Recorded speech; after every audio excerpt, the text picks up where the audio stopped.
Welcome to Tales from Flat Space, a podcast of science fiction and fantasy by yours truly, Gina A. Pond.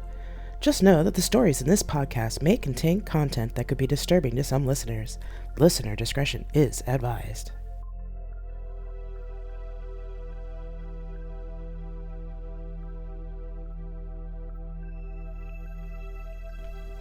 These stories are short stories that I've written over the years, and this first one, it kind of stems from some of the novel work that I've been doing, but I wanted a short story that focused on the extreme aspect of religion and also the extreme Christianity that they have, and that's particularly in the U.S., especially against the Christianity that's used against LGBTQ people. So this story is kind of about that and a bit of a revenge story. So this does have mature content. So that's why the notification's up there. This story is called And Prayers Shall Be Answered. It starts with a quote from the Bible. For the eyes of the Lord are on the righteous, and his ears are attentive to their prayer. But the face of the Lord is against those who do evil. 1 Peter chapter 3, verse 12. The crowd had finally dispersed, and the staff had cleared the stage. Another Sunday had come and gone. It had been difficult carrying on Reverend Harold Green's legacy, but I was doing my duty as his widow. I sighed in the dim light of the sanctuary. I miss the old days, I thought. How long has it been since I had been able to purify a soul myself, to truly bring the demons out of a sinner? Am I failing in my mission now that I've taken on the more public face of ministry? I fell to my knees, looking up at the large plain wooden cross on the stage, and put my hands together. I know that I am a sinner, and Jesus, I ask you for your forgiveness. I turn from my sins and invite you to come into my heart and life.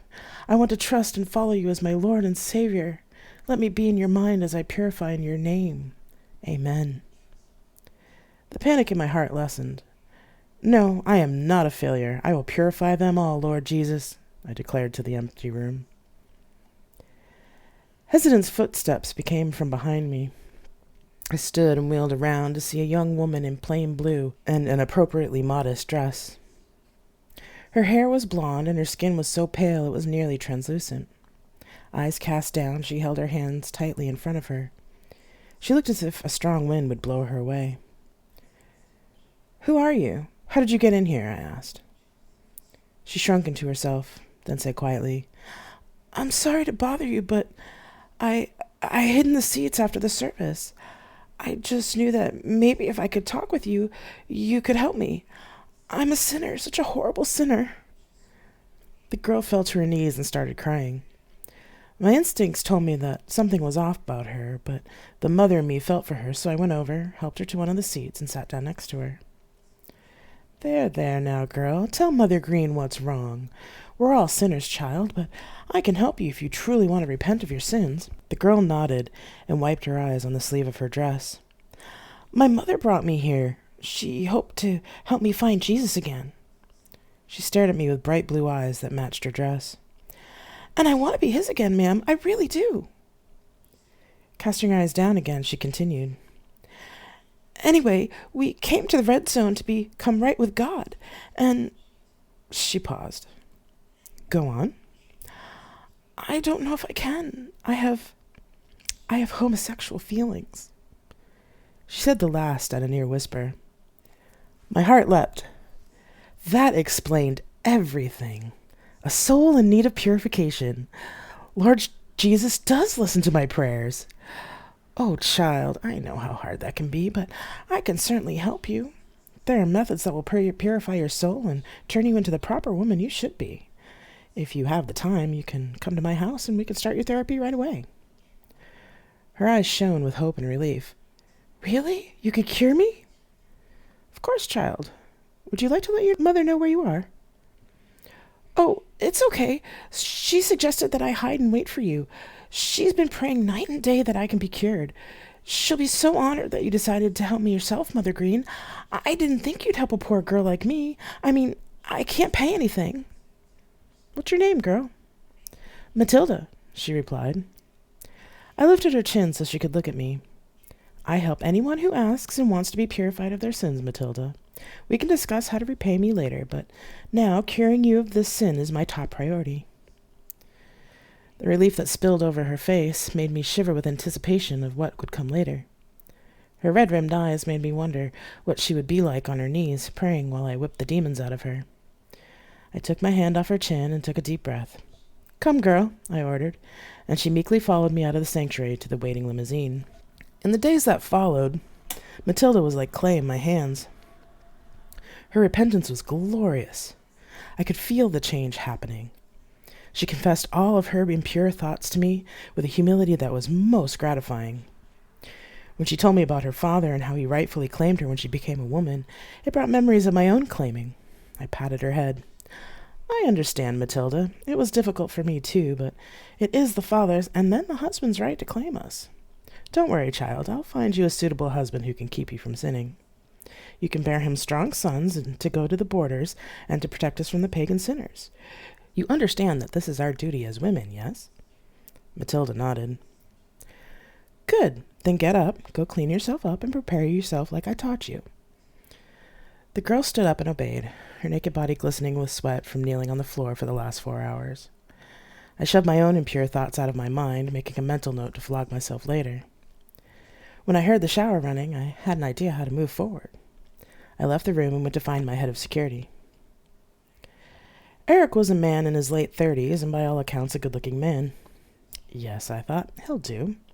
It's time he took a wife and spread his seed. I knocked on his office door, then entered. He was talking to one of the other guards when I walked in, who promptly left at my order. Good evening, ma'am, he said. Is there a problem? No, Eric, no problem. I just wondered what you thought of the girl I brought back with us from the sanctuary. He looked surprised to be asked for his opinion. Well, she's very pretty. Shame she needs you to purify her. I nodded. True, but she has repented. I know it has only been a week, but her progress has been excellent. She'd make a fine wife. Ma'am? Yes, Eric, it's time you did your duty to your country and planted your seed. If what I'm seeing is right, your son from her will be glorious. Eric's face lit up. I'm honored, ma'am. Good. Then come with me. She should be ready for you by now. He stood up and then stopped. One moment, ma'am. I need to let Jay know that he needs to take over for me for the next couple of hours. We don't want to compromise your safety. Yes, of course. In fact, tell him you'll need him to cover the entire night, I said, and then waited. He grinned and picked up the phone. When he was finished, I led him to the room where I'd left Matilda. She was sitting on a chair near the bed in a short white dress. Her hair was loose around her shoulders. She looked like the Holy Mother about to receive God's blessing. She stood as we came in. I smiled in pride. Mother Green, I am truly honored. She's beautiful, gasped Eric, as he came fully into the room and saw her. Then let us do what we need to do, I ordered. Eric undressed. I nodded to Matilda, and she dutifully went to the bed, laying in the middle of it. The girl looked nervous but determined, which made me smile. I walked over to the other side of the bed and took her hand. You can do this, Matilda. Eric is a good man, and he has agreed to be your husband. You'll bear many fine sons for him, won't you? Matilda nodded, but didn't say anything. Good. Eric, begin. Eric came over to the bed and began to kiss her. The girl started to struggle. Let him in, Matilda. He'll purge you of your homosexual desire, I said. She stopped moving and let Eric kiss her. He lifted her dress, revealing her naked, clean white body underneath, and began to claim what was now his. That's my girl. He's the man and your future husband, so let him claim you. Matilda had her eyes closed, but she nodded. I petted her head. Shh, Matilda, he's just purging you. Let him do what he needs to do. She nodded, panting. Eric kept going until his seed filled her. When he was done, he gave a final grunt, then held himself up by his hands, panting. Good work, Eric. Stay the night and continue, I said. We want to be sure your seed takes, don't we? The man nodded and flopped down on the bed next to Matilda. I left the room and went back to my office. From the recordings, he did indeed make sure his seed was sown. The next morning, I found Matilda in the house chapel praying. She seemed otherworldly, and I hoped that meant that Eric's seed took. I sat across the aisle from her. "Are you all right, Matilda?" "I don't know, Mother," she said. "What is it?" "It didn't work, Mother. I still had impure thoughts. Even when Eric was with me, I imagined it was a woman the whole time. It made it easier, you see, because I wanted to make sure he felt good. Oh, I'm such a failure." She put her head down on the pew in front of her and sobbed. I moved to sit next to her and put a hand on her shoulder. "Oh, dear. It runs that deep?" I pursed my lips and thought, the sex should have worked, but if the demon's that far lodged... "I know another way, but it will be hard for you." "Yes, please, Mother, help me," she begged. I took her in my arms. "Yes, child, I'll help you. I couldn't do it for my own daughter, but I'll succeed with you where I failed with her." "You had a daughter?" Matilda asked. I nodded into her hair. "She was a lot like you. She had sin buried deep in her, and I couldn't drive the devil out. But I will drive it out of you, dear child. You will be a good Christian girl." She nodded in the shoulder of my suit jacket. "Please, Mother, make me normal." "Yes, child, we will." Eric helped me to tie Matilda to the cross. She looked like our Savior, ready for torture before resurrection. Even in this, she was exquisite, a picture of perfect feminine beauty. Strangely, Eric was sweating profusely, but when I asked him what was wrong, he said, "It's nothing, ma'am. It's probably just a cold coming on." "Go rest, then, and lock the door behind you. This may take a few days." "Yes, ma'am," he said, and left. I heard the lock click. I picked up the scourge and went to work on Matilda's body, the nuts at the end of the strips of leather leaving bright red marks on her white skin. Matilda was strong and took her purging well. After the first 20 lashes, I put my hand on her head. "Lord Jesus, take the sin of homosexuality away from this child of God. Make her see the beauty of her womanhood and the beauty of bearing sons for your righteous cause. Lord Jesus, hear my plea. Drive the demon out of her," I yelled. I felt something shift in the room and looked down. Matilda's head was bowed under my hand, with her hair forward showing her neck. There was a strange dark spot there. I bent closer to examine it, and it looked like a silver and black tattoo of a dot the size of a small coin. But there was a blinking light on it. I pulled my hand away and stepped back. Matilda started to laugh maniacally. "Who? What are you?" I said. "Guards!" Matilda lifted her head and laughed again. "They can't hear you, Mother." "What do you mean?" She just smiled. Fear crept into me, and I dug out the lockbox by the door that held the spare key. I opened the door, ran out of the room, straight to Eric's office. The door was partially open, and I heard a strange gurgling. I opened the door to find that Eric had his head on his desk, his body turning gelatinous. He tried to reach for me, but his body fell apart into a puddle on the floor. I backed out of the room, running to the front door of the house where one of the other guards would be, but when I opened the door, the guard was on the ground, his skin melting. "Mother, help me," he gurgled. I backed away from the door. I found more puddles around the house with clothes in the middle of them. Every place where there should have been a security guard had puddles of human remains. I pulled out my phone to call the city guard, but there was no signal. I ran to my office, closing the door. I brought up my computer on my desk, but when it started up, all it did was show Matilda in the purification room, looking up at the camera and laughing. I took off my jacket, feeling hot. I looked down at my hands and realized I was sweating. I left my office and ran back to where Matilda was still tied up on the cross. "What have you done, demon? Get behind me, Satan!" I shouted at her, spitting in her face. The girl smiled with a preternatural calm that changed her from the shy young girl I had been working with to something other, something I didn't know what. "No, Rebecca Green, even Satan won't have you." The bonds that were holding her to the cross dissolved and fell away. All the bruises and welts from the last week were gone, leaving her skin pristine.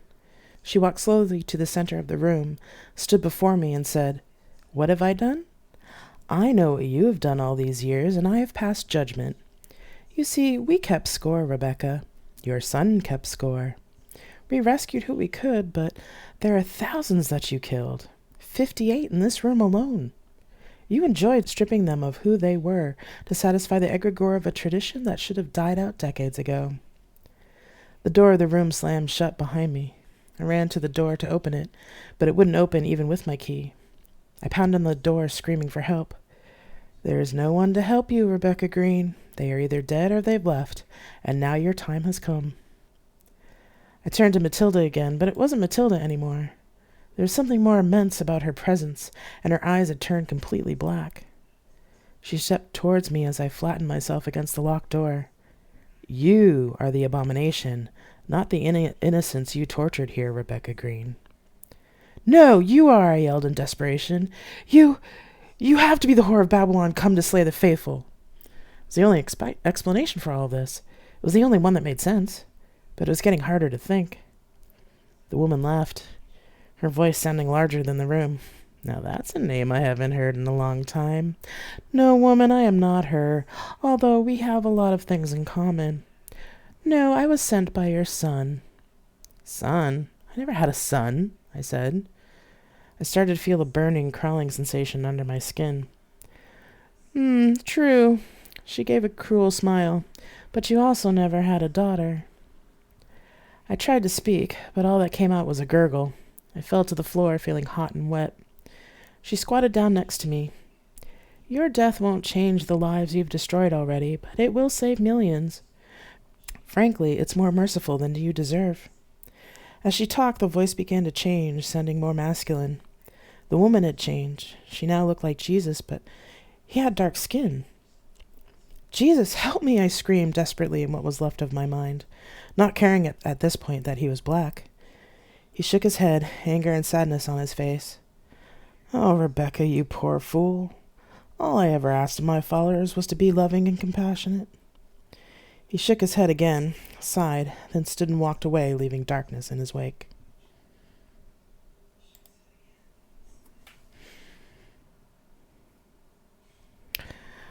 Okay, so this next story is kind of for my wife.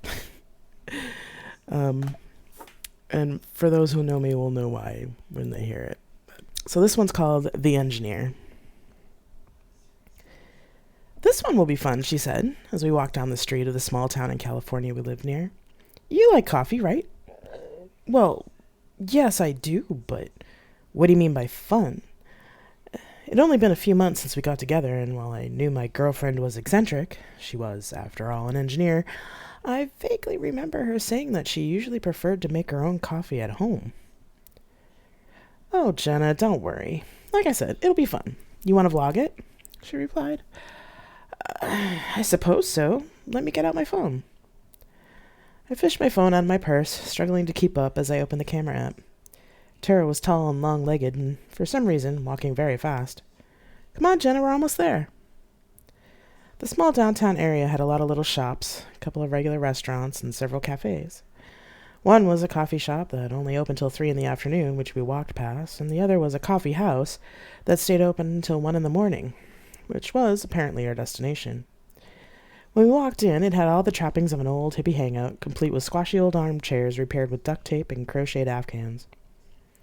You could smell the artisanal coffee, and there was a large stand of teas, from black tea to herbal tea. I sighed. What could be so interesting here? I mean, granted, it looked cozy, but it also looked like every other small-town hippie coffee shop in California. The bored-looking barista looked up from her phone when the bells on the door chimed. Tara had already made her way to the counter, then behind it, and into the back room before the barista had a chance to say much more than, Hey, you can't... I tapped the record button as I followed her. In the back room was an older man with a row of coffee drinks in front of him, who was looking rather annoyed. But when Tara approached, he smiled. Marge, I haven't seen you in, a decade. How are you doing, you old thing? Marge? What? I looked up from my phone, and instead of seeing my tall, silver-haired Amazon of a girlfriend, I was looking at a woman who was my height, with dark curly hair, but graying, and who was hugging the older man. I remembered my phone then, and lifted it up to record. Oh, I'm all right, Fred. Just passing through with my girl here, and thought I'd stop by. Got anything new?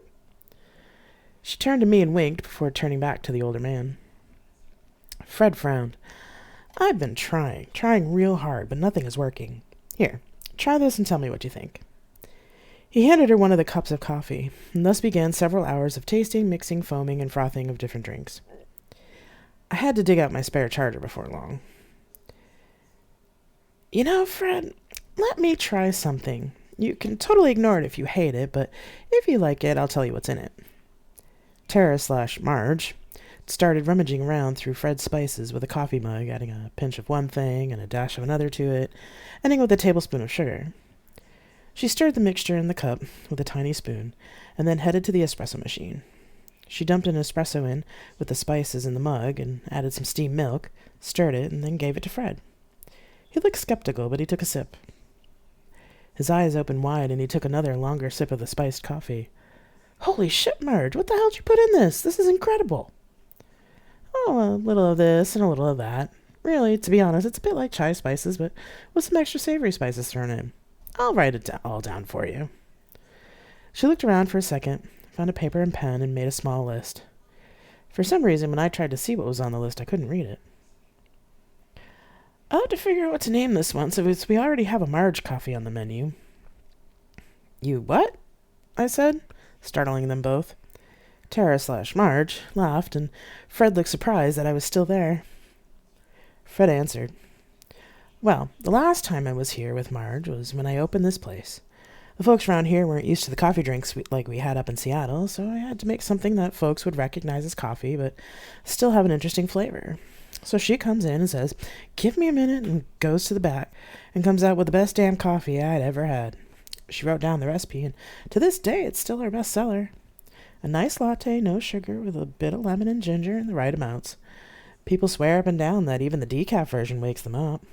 We call it the Marge Special. He looked at Marge again and said, So what should we call this one?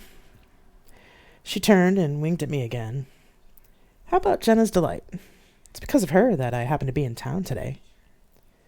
Fred looked at me, then again at Tara/Marge. All right, done. And how about a free cup of it for both of you before you head out again? We both agreed, and found a table in the back of the customer area to sit while we waited for our drinks. I finally remembered to check my phone, and my phone and the spare charger were not dead.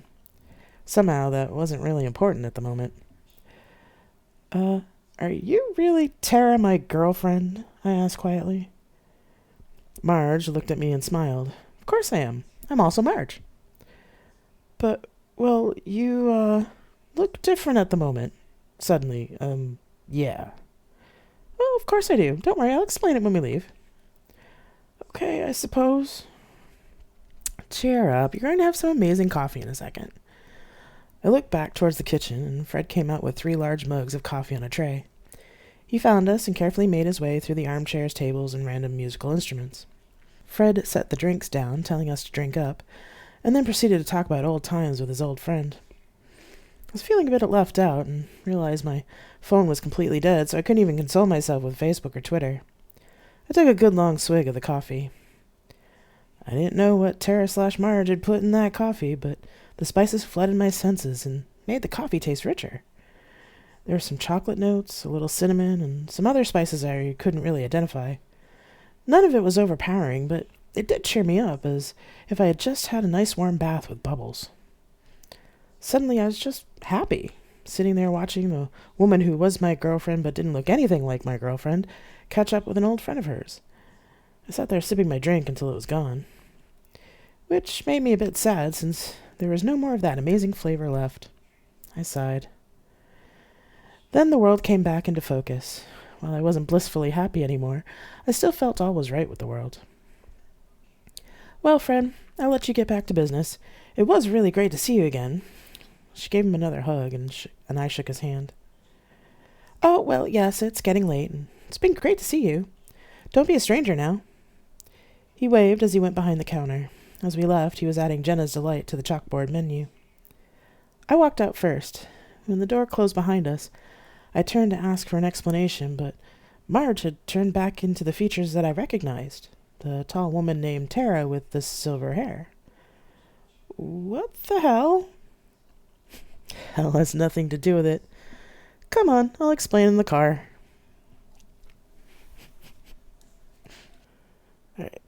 This story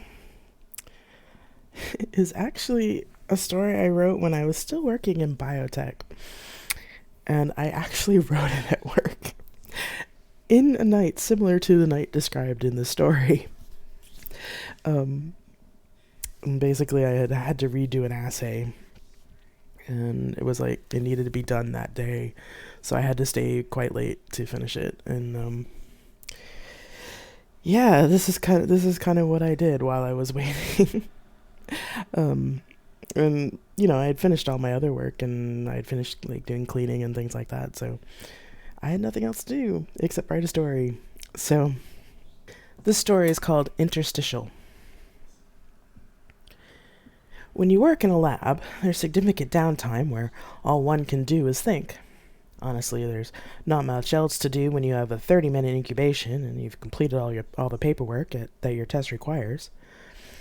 It's not even time to surf the net properly, although technically you're not supposed to do so per company policy, but everyone does it anyway.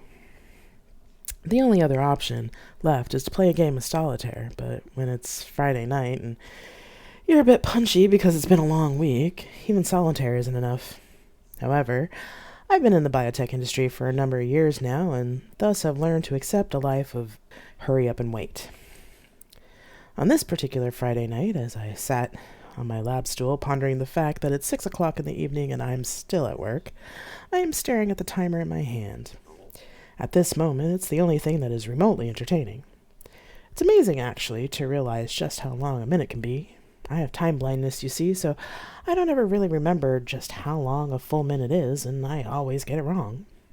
Remind me of when I realized I could pipette a plate, cover it, and write down the time I finished pipetting in less than 30 seconds, and do that for 12 plates. I'm pretty proud of that, since, well, it's a lot to do in 12 minutes, and I'm pretty sure I could still do it if I had to. So anyway, while I'm still waiting for this plate to come out of the incubator, my mind drifts and the timer becomes increasingly hypnotic. As each minute counts down, I find that my breath becomes slower and slower. I dwell on the time that passes between each second. Part of my mind was wondering how many seconds I'd wasted in the lab. How many of those seconds could I have spent doing something totally different? This then led me to think about how much time there is between each second. I remember from my physics class that there are infinite bits of time. What if, like atoms, there are smaller and smaller particles of time that go beyond nano and picoseconds? Quark-like bits of time I could look out from and wonder why the rest of the world is moving so slow. In the dorky corner of my brain, I wonder if it would be just like that Star Trek episode where Kirk gets caught by people who get stuck moving faster than normal time. Wow, that is a really nerdy thought. Then I think perhaps if you got to that quark time space, you could see God or Goddess or whatever that it is that moves the universe. Would you be able to stay long enough to ask questions? The really interesting questions like how the Big Bang started, or how DNA works, or why humans evolved at all. Of course, that same part of my brain that thought about Star Trek stuff also realizes that the answer to these questions are probably only interesting to me, and intellectually I know that these aren't questions that most people would ask when suddenly confronting deity. Would whatever it is in that space actually answer?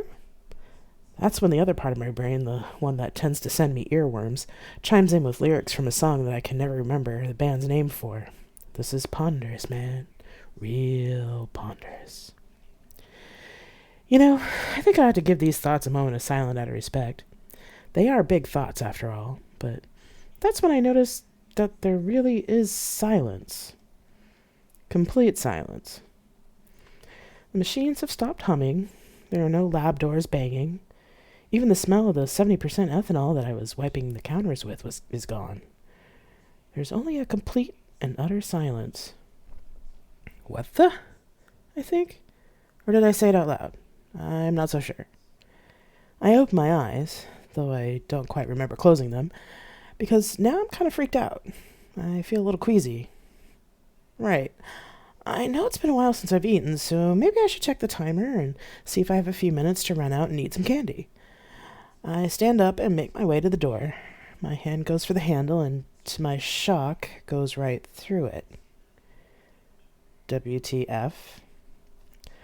I turn around, and my body is still sitting on the lab chair, staring at the timer. Now, most people would panic at this point, seeing their body still in a chair, a vacant expression gracing their face with drool slowly dripping from their lips. Not me. Well, not completely. No, being the good scientist that I am, I begin to try and figure out how in the world I left my body. It's by no means a new concept to me, since I am also Wiccan. Still, this is the first time I've gone fully out of body, never mind the fact that I'm still at work and in a boring and empty lab waiting for an incubation to finish. Part of me is actually amused to realize that I'm getting paid for an out-of-body experience. Suddenly, my practical and logical self kicks in, that party pooper, and realizes that having an out-of-body experience at work was probably not a good idea. There is also the matter of the assay in progress, which needs to be completed before I go home. Sheepishly, my eyes fixate on the timer that my physical self is drooling at, and I'm shocked to see that there is precisely 1 minute before I have to physically take my plate out of the incubator. Before I completely panic, I notice two things. One, my physical form can't move, and since I am not home to control it. Two, the timer still says that there's 1 minute left, but I've been staring at it for at least 2 minutes. Maybe longer? Time blindness, remember? Now, the panic changes from freaking out about my assay, since I've concluded that time has indeed stopped, to freaking out about not knowing how to get back into my body. I also realize that I really need to get back into my body as soon as possible, because who knows when this time stoppage thing will end, and the thought of restarting the entire assay from scratch fills me with dread. It would really suck if I had to stay longer on a Friday night because I got bored and stopped time. Now that geeky part of my brain is thinking that this is like a Doctor Who episode, and I'm wishing the doctor would come and tell me how to figure this out. Well, as long as it's Peter Capaldi, David Tennant, or Sylvester McCoy. I mean, if you're gonna have one of the doctors with you while you're stuck in time, you might as well have the most badass ones. And to be honest, the silence is also getting a little creepy, and I'd rather be back in my body, thank you. But I tell myself, since you don't have the doctor, you might as well buckle down and figure out a way to get out of this predicament. So, of course, I start talking to myself.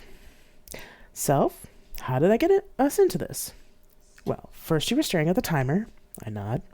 Then we started thinking about the time between seconds. I nod again and then say, oh, and don't forget we slowed down our breathing. I nod again.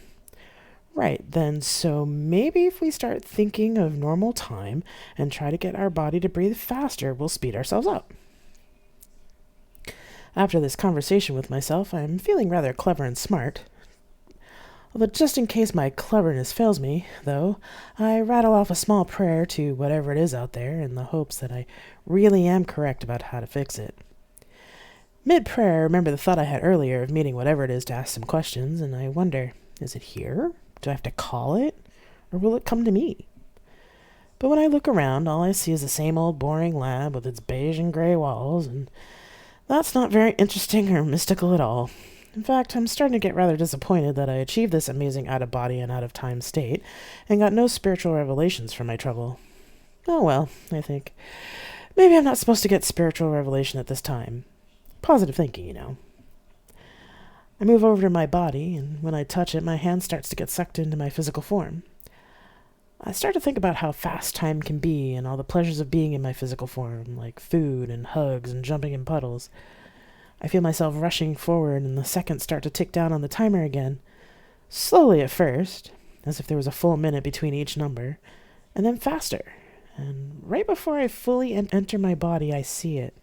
Out of the corner of my eye, there's a shining face. Something there that is smiling at me and laughing at my notions of time and space. In that moment, awe and incredulous wonder washes over me, and the world doesn't feel quite real. Like all interesting things, however, the moment comes to an end. Time suddenly rears up to slap me in the face in the form of a timer beeping at me to take out the plate from the incubator. My body is a bit numb from sitting in one place and being so still, but I do as the timer bids me, even though I'm still a bit disoriented. Sounds seem awfully loud, considering the complete silence that I just came back from. While the next machine does its work, I ponder the presence I saw, trying to figure out what seeing it meant. While I'm mulling this experience over, and I'm pipetting the last reagents into my plate, One of my coworkers comes in, scaring the crap out of me. Lucky for him, I was between rows. He asked me why I'm chuckling to myself. I think about it while I finish my plate. After all, how do you explain that you've been out of your body, stopped time, and saw what might be God or Goddess or whatever in less than a second? There's really no words for that kind of experience. I smile and tell him that I'm laughing at a joke someone told me, which really is not too far from the truth. Trains is actually an old story. This is one I wrote in 1994. No, 95. It was an assignment for for my English class. And we were studying this poem. And our teacher wanted us to write a story based on one of the poems that we had read in class. And this particular poem really jumped out at me when in class. It's called Poem to Be Read at 3 a.m. by Donald Justice. Excepting the diner on the outskirts, the town of Ladora at 3 a.m. was dark, but for my headlights. And up in the one second-story room, a single light where someone was sick or perhaps reading as I drove past, at 70, not thinking. This poem is for whoever had the light on.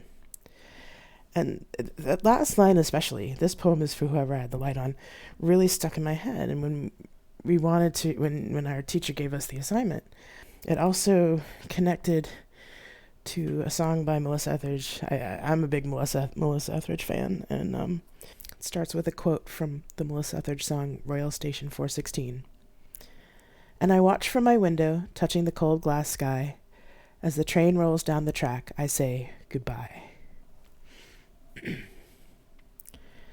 It was 3 a.m. I couldn't sleep.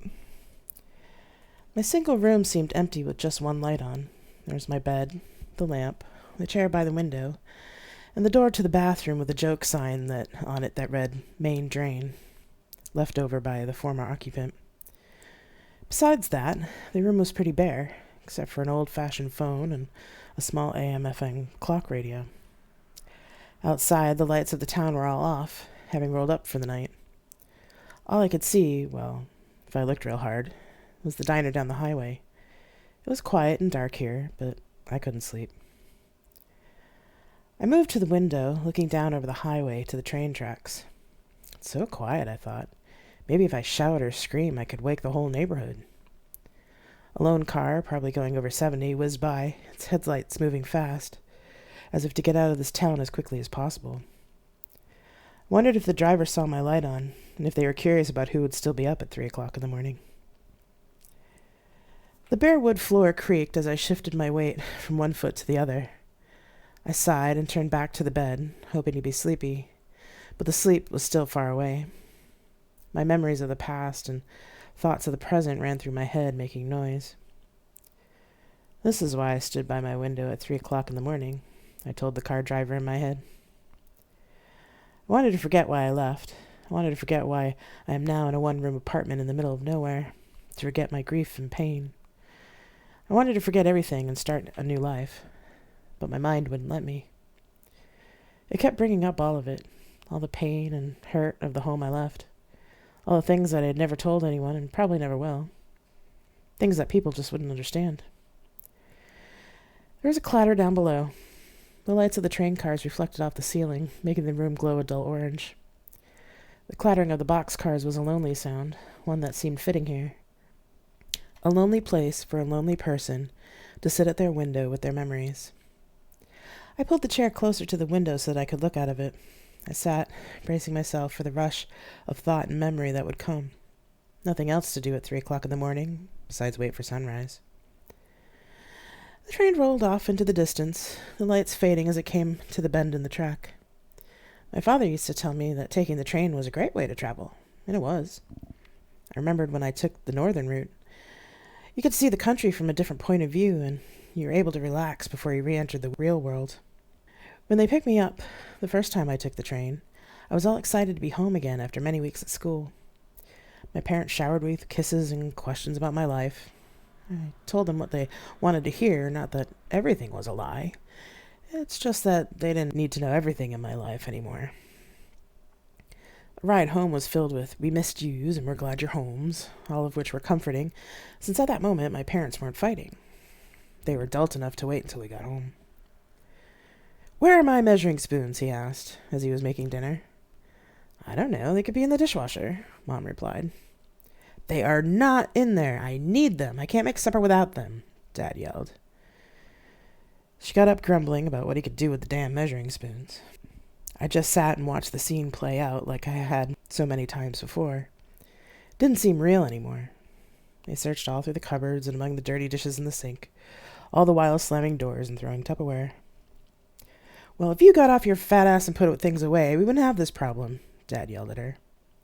"That was uncalled for," she screamed between sobs.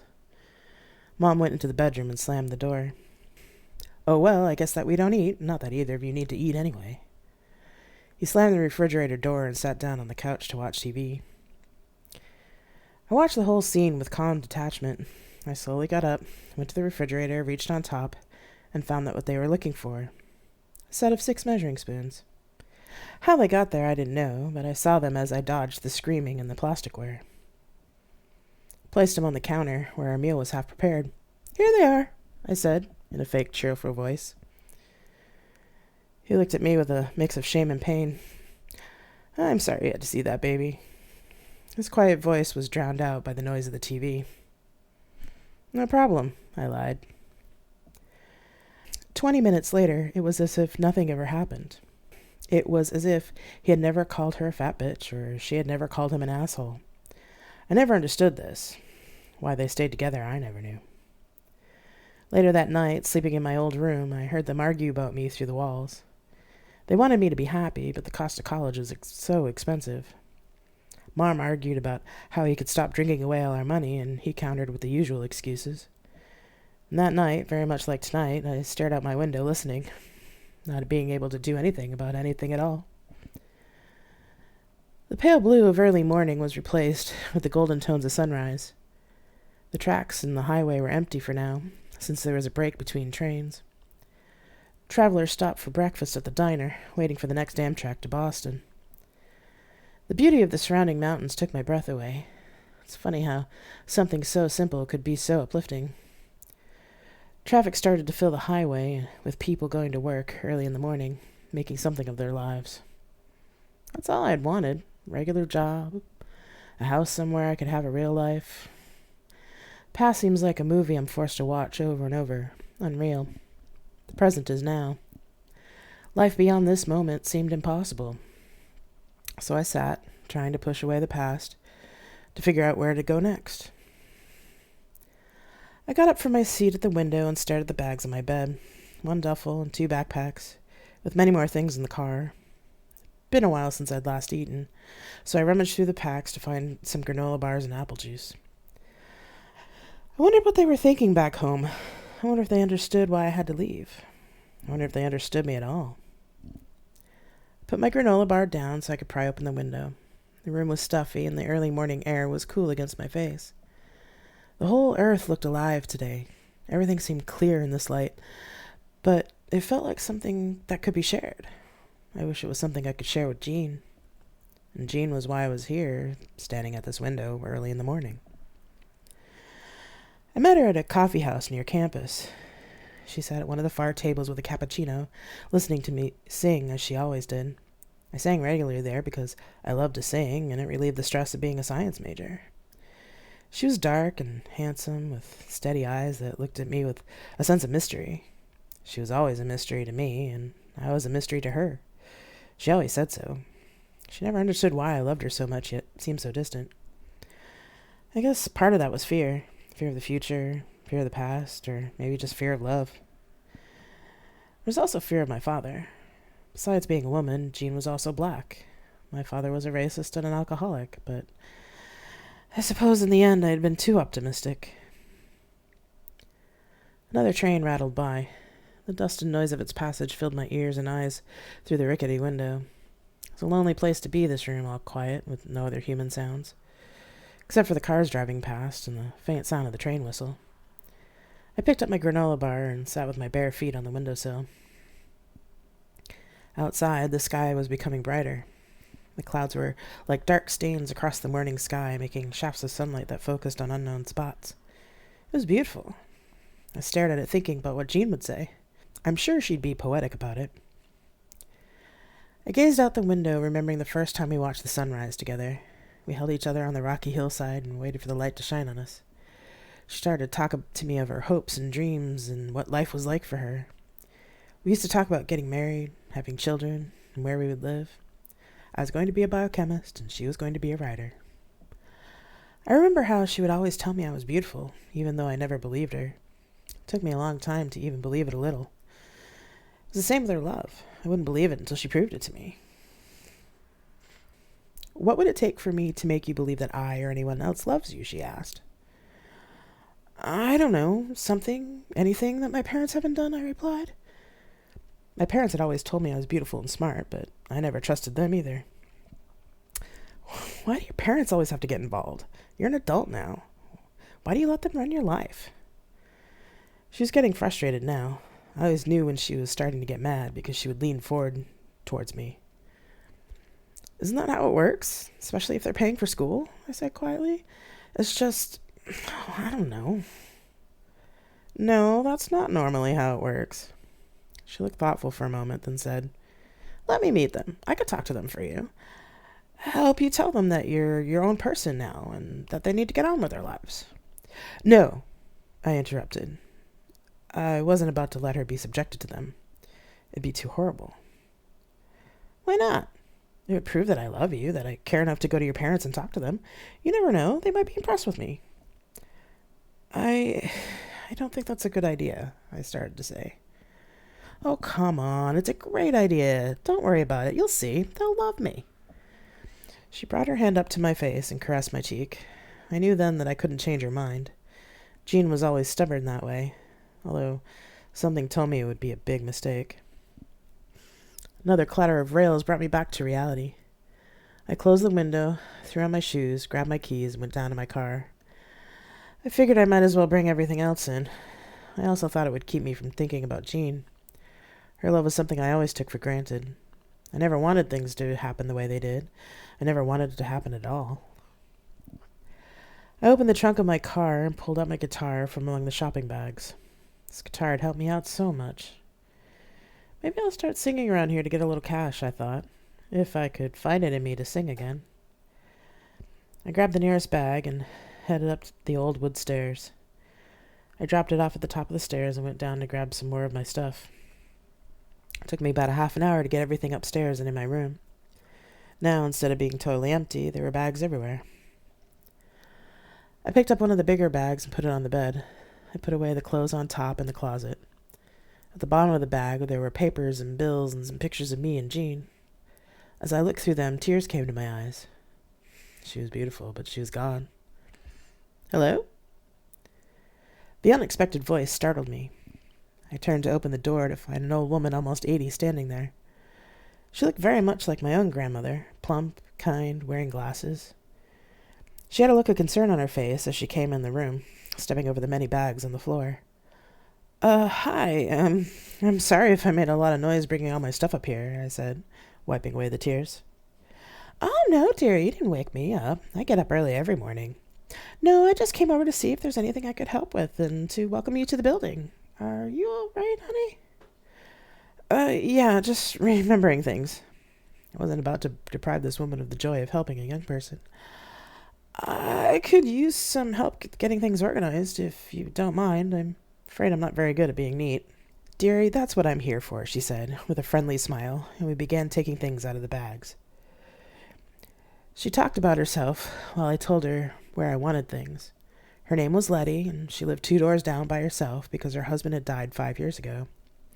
She was a retired nurse who had worked in the hospital of this town for 30 years and received many awards.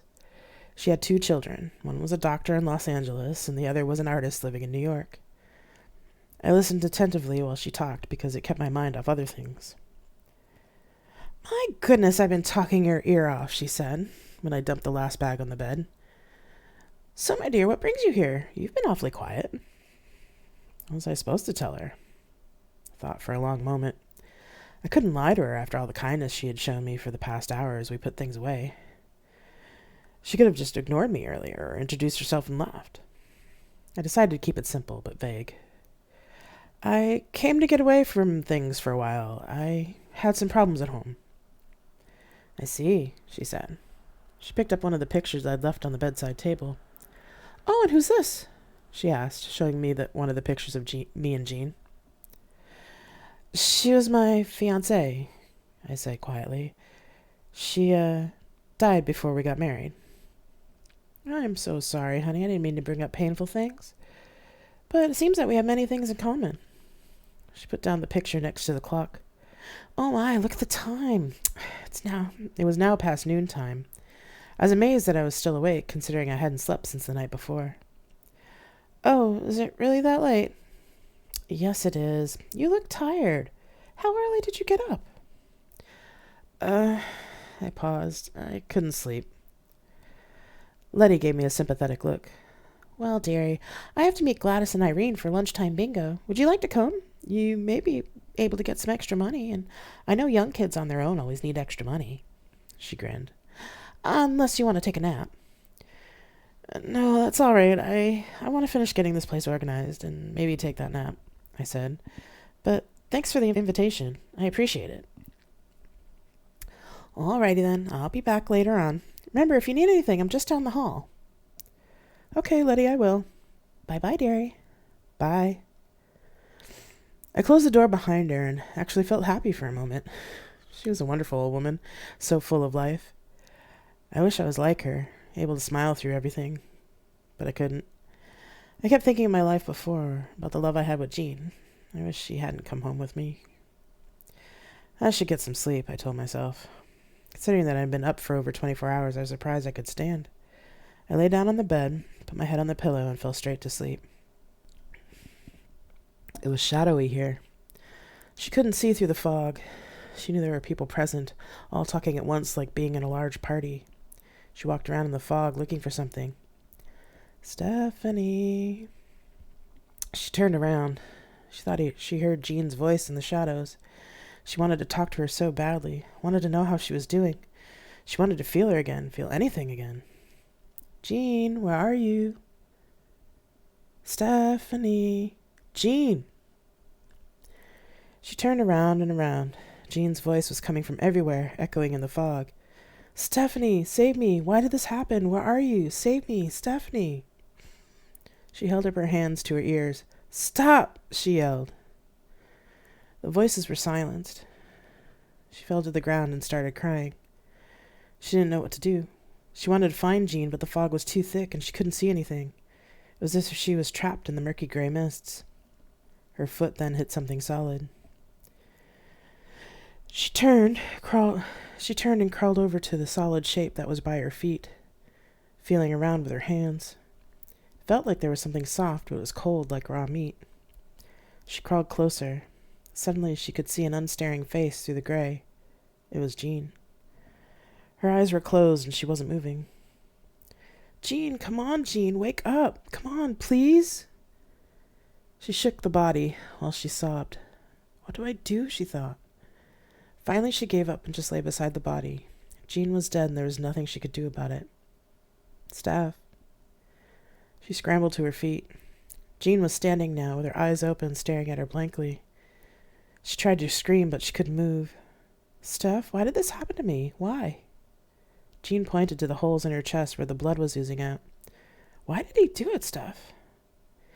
I don't know, Jean, I don't know, she sobbed. Why did he do it, Steph? Why? Jean, I don't know why he did it. I just don't know. Jean fell to the floor in a massive heap of blood and bone. She screamed as loud as she could, trying to wake up the dead. She screamed and screamed and screamed. I jolted up in bed, sweating. I looked over at the clock. It read 5 a.m. I got up and went to the bathroom to splash some water on my face. I didn't want to remember that night. I never wanted to remember that night again, ever. I looked over at the window, which showed the blue sky of morning. A train passed by and rattled the window pane. I felt even lonelier than before. No, I know Jean was calling to me. I wish I had never brought her home. I couldn't block the memories this time. It all came at me in a rush. I could remember everything clearly, as if I was there again, seeing all that had happened in full color. The day was dark and cold. There was rain spattering on the rooftops, which was pouring out of the drain spouts in massive waterfalls. I'd come back from a meeting feeling good because it had gone so well. I was also happy because I didn't expect my father to be so accepting about me and Jean getting engaged. In fact, I thought he would kill her on the spot, not because she was a lesbian, but because she was black. Surprisingly, my father seemed to take the news well. He was all smiles and handshakes, telling me that whatever makes me happy is all right with him. He even took me aside and told me so. I was so surprised. I never expected him to accept me or her. But when I pulled in the driveway of our building that night, I knew something was wrong. The windows of our apartment were all dark, which was odd for 9 o'clock at night. I opened the apartment door and tried to flip on the light, but it wouldn't turn on. It was too quiet. The feeling of foreboding was stronger now that I wondered what was going on. I walked further into the apartment. Even the little nightlight in the hallway was out. It gave me the creeps. I shut the door behind me and tried to turn the kitchen light on. It, too, wouldn't come on. Stephanie? I pulled away from the switch and turned toward the living room. All of a sudden, I could smell the metallic smell of gunpowder. It was my father who had spoken to me. Slowly, I moved towards his voice and the raspy sound of his breathing. Dad? What's going on? I asked, trying to stay calm. Why were you going out with that, Steph? She would have ruined your life. She would have been a drug pusher or a whore before she's 30. Why, Steph? Why couldn't you have found a nice white guy? I mean, I suppose I could have overlooked you being a dyke if she was white, but a guy would have been better. Dad, what? I stopped walking into the living room. My foot bumped into something soft, which I could feel through the thin shoes I had on. I crouched down to see what it was. My eyes had finally become accustomed to the darkness of the room. I touched it and realized it was a body. A dark-skinned, lifeless body. It was Jean. Why? I whispered. You had to defy me, Steph, didn't you? I told you that if you ever went out with I'd shoot them. I told you. I looked across the room and saw him sitting on the couch in the faint light coming through the patio doors. I knew he was drunk. I could see the bottles of Southern Comfort lined up neatly on the top coffee table. Your mom wouldn't listen to me either, Steph. She kept talking to her and planning your wedding. I couldn't let that happen, Steph. Not to my baby. I'm not your baby, damn you, I yelled. I never was. I couldn't move. My body was frozen. I saw another body by the glass doors of the patio. I didn't know where the cats were either, and I had a feeling they were dead too. I started to cry. Now, Steph, don't cry. I did it for you. I wanted to save you from her. She's going to hurt you. I know. All these are all alike. They hurt girls like you. I've seen it on the news. Fuck you. She was going to be a writer, damn it. Goddamn writer. She has a master's. I loved her. Fuck you, damn you to hell. I was really sobbing hard now. I still couldn't move, but I could yell. When I finished, it got really quiet. He didn't say anything. Then there was a click. I backed against the wall. No, I whispered. I was terrified. Time slowed to a crawl. I slid down the wall. I knew what would happen next. You never liked me, did you? I remember the diary you wrote saying, I hate him. I wish he would leave us. I remember stuff. Look at me. I heard the clink of cans and bottles. Look at me, Steph. I couldn't help but follow his order. I looked up to see the man stagger to a standing position. He looked at me with a faraway look. I'm sorry you had to see this, baby. I never meant for this to happen, but you forced my hand. Forgive me. He slowly raised the gun to his head. Time seemed to slow to a crawl, and for a brief second he looked scared in an intoxicated way. It's strangely peaceful. He squeezed the trigger, and the bullet hit his head with a crack and a splatter of blood. I screamed. Couldn't stop screaming. The old man from upstairs was yelling and pounding on the door, but it seemed like I was dreaming. Eventually my voice failed, and I couldn't scream anymore. There were sounds, I knew, and shafts of light flicking all around, but it all seemed distant. One of the neighbors stood in front of me and said something. I shook my head and they left. The police officer tried to ask me questions, but I couldn't answer. I was dizzy. All I could do was stare at the place where my father had been. Then, as if my mind just couldn't take it anymore, I passed out. The next time I became fully aware, I was in my aunt's guest bedroom. She shook me awake and said I had to dress for the funeral. I showered and changed automatically, then went to the funeral. Others were crying, but I couldn't. The rest of the family was trying to comfort me, trying to tell me that I'd be okay, and that the grief would slowly fade. I wasn't feeling anything. I gave the sad smiles and nodded, and not really thinking about anything at all. I packed my car the night of the funeral, pulled my car out of our old driveway, turned right, and just started driving. I kept driving until the check engine light came on, and I stopped here in this town. This'll do, I thought. I found this room where I'm now standing, staring out the window in my t-shirt and shorts. Another train rattled down the track. It was a lonely sound. I took my sweaty hands off the windowsill and wiped them on my shirt. My hands were also stiff from standing against the wood for so long. I looked at the clock. It was 6 a.m. I had been there for an hour. I was exhausted. "Goodbye, Jean," I whispered to the train passing by. It was time to grieve, even for my father. Decided, I opened my door and walked down the hall to Letty's apartment. She had a little sign on the door that read Letty's Home, which had a picture of cute kittens on it. I knocked on the door. Letty answered. "Well, hello, dear. You're up early. Did you sleep well?" And she saw my face. "Are you okay? What's wrong?" Can I talk to you?" "Of course you can. Come on in." I walked through the door. It hit me then that I was starting a new life. Maybe even a good life in this out-of-the-way town.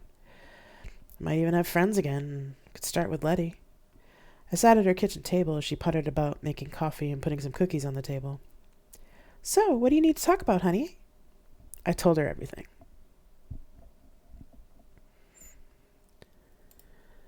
Anyway, this story is called The Only Way to Travel. "Oh shit, I'm late," I said, as I looked up at the departure screen. I threw my tablet, phone, and other stuff in my carry-on and dashed out the business lounge door. The elevators were too slow, so I ran up the 2 flights of stairs to the tracks, making it to the departure gate with 5 minutes to spare. I rummaged through my bag, and while I could find my passport, my boarding pass was nowhere to be found. "Ah, fuck," I spat. I thought I had said it quietly, but the old woman in front of me turned around to stare at me. I ignored her and went over to the queue at the help desk. "Hello, how can I help you?" said the clerk when my turn came around. They had that kind of smile that showed they were stressed out and annoyed, but couldn't show it. "I'm so sorry about this, but I seem to have lost my boarding pass. It might even be in the business lounge. I've looked all through my bag," I said, babbling out of frustration. "It's all right, ma'am. Not to worry. The boarding passes for the Global Express are also online, so if you have your phone, you can download yours right now."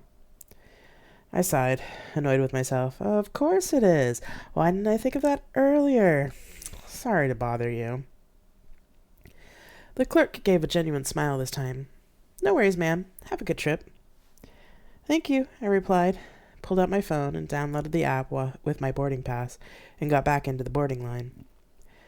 I was one of the last people to go through the gate and onto the platform. The vehicle itself was massive. From what I'd read, the Global Express was a new form of travel.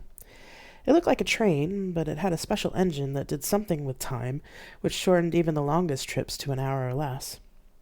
I was nervous to take it since it was so new, but my company wanted me to go to a meeting in Berlin right away and decided to shell out the money for the ticket. I'd heard rumors, too, about people who took the Global Express and refused to take it ever again. But since it was so expensive, I hadn't known anyone who had taken it except for the CEO. He assured me that it was an experience not to be missed, but wouldn't elaborate. I sighed. I just wanted to get this over so I could go to this meeting and then go home.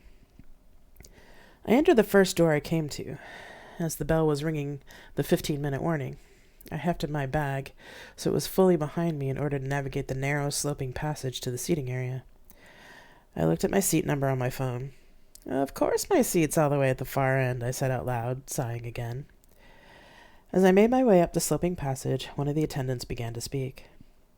Hello, passengers. Welcome aboard the Global Express, powered by the SciTech's time engine. We ask that you please take your seats and store all carry-ons under your seat for safety. Our perceived travel time today between Los Angeles and Berlin will be 25 minutes, and we will be leaving in approximately 7 minutes. Because of the international freedom laws, we cannot force anyone to stay in their seats during the trip, but it is strongly suggested that you stay in your assigned seat with the cocoon up until the Global Express has come to a complete stop. Again, we welcome you aboard the Global Express and wish you a pleasant trip. The attendant then repeated the announcement in several different languages. I hurried along, still trying to find my seat. After the announcement, the train started moving, and at first it felt like a conventional train pulling out of a station, with the usual lurch that always seemed to knock me around. I bumped into another passenger and mumbled, "Excuse me." They gave me the stink eye, but hurried off to find their own seat. I looked up and was relieved to finally see the sign above the door that said, "Seats 200 to 250. I barged through and found the seats arranged about a meter apart, stadium style, almost like we were in a movie theater. There was a screen at the front that was giving travel information and showing tourism ads. I climbed up the steps to my row. Other people said hello as I squeezed down the row to my seat, number 236. Some people had already engaged the cocoon around themselves, though there were plenty of others who hadn't bothered, who were laughing and talking. I was putting my bag away when the computerized voice said, "Time dilation commencing." "No, wait, I'm not strapped in," I said to the voice, but it was too late. Reality gave a mighty twist, and suddenly I could see my life running through my mind. But it wasn't the one I was living now. Somehow I was a stay-at-home parent with multiple children. Then I saw myself as an artist living in a house in the desert. Then it changed again to me living in an RV with a man and another person singing as we traveled along the highway. Now I was a businesswoman sitting in a cafe in Zurich drinking coffee. The scenes kept changing, seemingly showing me all the possible different lives I could have led. After what felt like an eternity, the lives stopped passing through my mind, and I found myself on the floor, next to my seat, curled up in a fetal position. I could hear other people talking and screaming as they too experienced their own vision of the possible lives. I tried to uncurl myself, but my muscles wouldn't relax. I was so anxious and scared that I couldn't even call for help. I heard people moving around, and eventually a person in a white suit that looked like a smaller version of a spacesuit stopped in front of me. "Are you okay?" I asked, through a speaker in their helmet. I shook my head, since I couldn't unclench my jaw enough to talk. "All right, I just want to let you know that the time dilation can affect people in this way, and that the anxiety effect is only temporary. If you'd like a sedative to relax you, I can give you one." I nodded, and the attendant pushed an injector to my neck. I flinched, but then my body began to relax.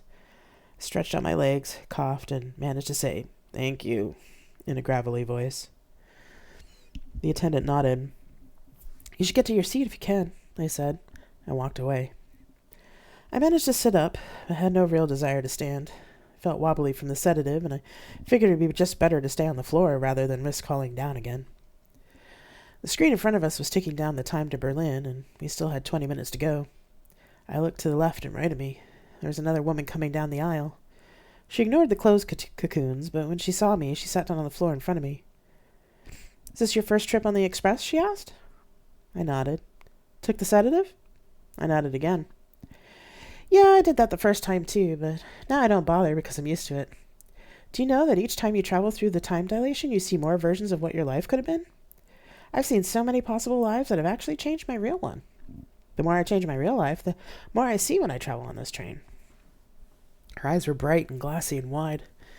I wasn't sure why she decided to talk to me, but I wondered about whether or not she was still quite sane. "I'm Mira, by the way," she said. I coughed and tried again. Hang on. How do you afford so many trips?" "Oh, in this life, I'm just a trust fund kid. Daddy pays for it. But this trip I saw a life where I lived on an island eating fish, so I think maybe I should just give it all up this time." "Why?" My life is boring. Even my other lives are boring. But this time was different. I wasn't only eating fish, but there was a woman teaching me how to cook it. I stared at the woman. She sounded so sure that this is what she should do. I envied her. Thought of the lives that had passed through my own mind, and felt like maybe I too was on the wrong path. I think maybe I understand, I said. Yeah? I nodded. My life, my real life, isn't what I thought it would be. Truth is, I hate what I'm doing. I hate being a corporate exec. I have no personal life. I'm so lonely. I trailed off, tears rolling down my face. Suddenly, a loud popping noise erupted in the cabin. Mira pulled me down, and we laid flat on the floor, looking out between the seats. A large man was shooting his rifle into the ceiling, which seemed to absorb the bullets as they hit it. A number of people in the same white suits as the attendant tackled him, wrenching the gun from him. I assumed that they drugged him, since after a moment he stopped fighting the attendants. They lifted the man up, strapped him to a seat, and cocooned him. That's a first, said Mira. Oh? I asked. Well, the freedom laws say he can bring the gun on board, but usually folks pack them in their checked luggage. It's the first time I've seen one brought on as a carry-on. They'll probably take it off him when we get to Germany, though. The German authorities don't like it when Americans try to bring guns into the country. I sat up again and thought for a moment. Hey, shouldn't I be more scared that some crazy guy was shooting off his gun on the train? Probably, but that sedative is pretty strong, Mira said. She looked at the screen. 5 minutes left, hang on. And she flattened out on the floor again. I followed her lead. When the twist of time and different timelines came again, I noticed that this time I wasn't alone in them. There was a familiar-looking woman with me. In some timelines we traveled, and in some we had a house and a family. In others we lived on a farm or in the mountains in a chalet. Then as suddenly as the timeline started, they stopped. Passengers, we have now arrived in Berlin. The time is 1800 and the weather is 19 degrees. Please check around your seat for any items that may have moved or shifted, or that you may have dropped during the trip. Thank you for taking the Global Express, and we hope to see you again soon. I sat up while the attendant started speaking in other languages, feeling mostly normal again. I managed to stand and extract my carry-on from the chair. Mira stood up too, and we stared at each other for a long moment. So, do you want to, she began. Would you like to go to dinner with me? I said. It's the first time I'd asked someone out in a long time, but it was the first time I felt confident about asking. I smiled. The other woman returned the smile, which seemed to light up the room. After a moment, she said, I'd like that. I picked up my bag and followed her off the train into the Berlin night.